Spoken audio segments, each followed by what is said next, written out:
Hoje a gente vai mergulhar em uma das maiores revoluções da vida privada, a história do casamento. Vamos entender como essa instituição, que a gente conhece tão bem, passou de uma aliança de poder super calculada lá na Renascença para a busca por uma conexão afetiva de verdade na era moderna. Para começar, é bom a gente tentar esquecer um pouco tudo que a gente pensa sobre casamento hoje. A pergunta que vai guiar a nossa conversa é: o que realmente significava se casar num mundo onde o romance, bom, não era o prato principal? E a resposta é surpreendentemente pragmática. Na Renascença, casamento era, antes de qualquer coisa, uma negociação. Isso mesmo, uma transação pública entre famílias. O foco não era a união de duas pessoas que se amavam, mas sim a fusão de patrimônios, de nomes e, claro, de redes de poder. Então, se liga no nosso roteiro. A gente começa vendo o casamento como um negócio de família, depois mergulha num caso prático lá na Toscana do século XV e entende como funcionava o ritual em 3 atos. A partir daí, a gente vai ver o nascimento de um novo sentimento que vai redefinir o amor como uma perfeita amizade. Vamos nessa?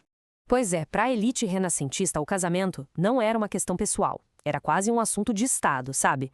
Tudo, absolutamente tudo, girava em torno de cálculos minuciosos sobre dotes, poder político e, claro, a consolidação do prestígio da família. A lógica da época era totalmente coletiva. A escolha do cônjuge não era nem um pouco individual. O dote era a peça central de tudo. A rede de parentes era analisada nos mínimos detalhes. E a reputação? Era um capital valioso. A opinião de toda a família tinha um peso enorme na decisão. Para a gente ver como isso funcionava na prática, vamos focar numa das regiões mais ricas em documentos da época, a Toscana urbana, mais especificamente, a Florença do século XV. E olha só esse dado, que vem do Catastro Florentino de 1427, que era tipo um censo fiscal super detalhado, é chocante. A idade média das noivas era de apenas 17 anos e meio. Uma idade tão baixa era totalmente estratégica. Garantia a virgindade da noiva e, em teoria, a tornava mais, digamos, adaptável à sua nova família. Elas eram peças em um tabuleiro, com destinos selados muito, mas muito antes de terem qualquer autonomia. Essa citação do moralista Alberti resume tudo. A escolha era um cálculo racional: beleza, parentela e riqueza. O conselho era bem claro: consulte toda a família, porque eles é que conhecem o histórico e o verdadeiro valor dos possíveis parceiros. Era negócio puro. E o casamento não era um evento de um dia só, não. Era um processo público cuidadosamente planejado em etapas que validava a aliança aos olhos de toda a comunidade. O Diário do Comerciante Gregório Dati nos dá um exemplo perfeito disso. Primeiro, vinha um acordo formal entre as famílias. Depois, a troca de anéis, na frente de um notário, para selar o contrato legal. E por fim, meses depois, vinha a instalação da noiva no novo lar, que era quando a união se consumava de fato. E essa última etapa, nossa, era um verdadeiro espetáculo. Uma procissão pelas ruas da cidade, com festas que podiam durar dias. Mas não era só para mostrar riqueza, não. Numa época sem cartórios como hoje, essa procissão era a validação pública e legal da união. Era exibir a nova aliança e o poder das famílias para todo mundo ver. Mas as coisas começam a mudar. Lentamente, ao longo dos séculos, uma nova sensibilidade vai surgindo. E o foco, que era no contrato público, começa a se deslocar para a esfera do sentimento privado, da intimidade. Esta transformação fica muito clara na própria linguagem que se usava, onde antes se falava de dote, aliança e dever, agora começam a surgir palavras como afeto, amizade e intimidade. A união de patrimônios vai dando lugar à união de almas. Ok, mas como se expressava esse novo ideal de amor?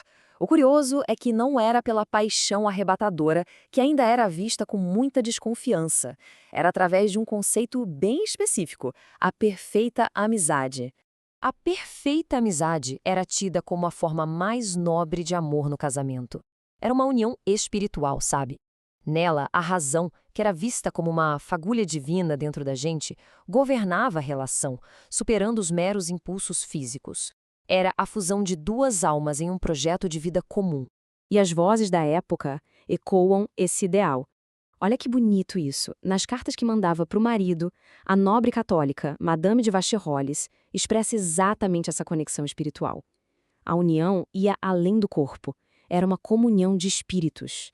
E o mais interessante é que essa ideia não ficou só no mundo católico, não. Lá na América Puritana, a protestante Sarah Goodhill usa uma linguagem muito, mas muito parecida ao se dirigir ao marido. Ele é o amigo do peito mais caro, a quem ela oferece o coração e a mão, símbolos de afeto e de fidelidade. E assim, a gente chega ao final dessa jornada. Vimos o casamento evoluir de uma peça no jogo de poder das famílias para o centro da vida afetiva e privada das pessoas. O que a gente viu foi uma revolução silenciosa. A decisão saiu das mãos da família e foi para o indivíduo. O objetivo deixou de ser político para se tornar o companheirismo. E o palco dessa união mudou da rua para a intimidade da casa, onde o sentimento passou a valer mais que qualquer contrato. E para fechar, fica uma provocação para a gente pensar.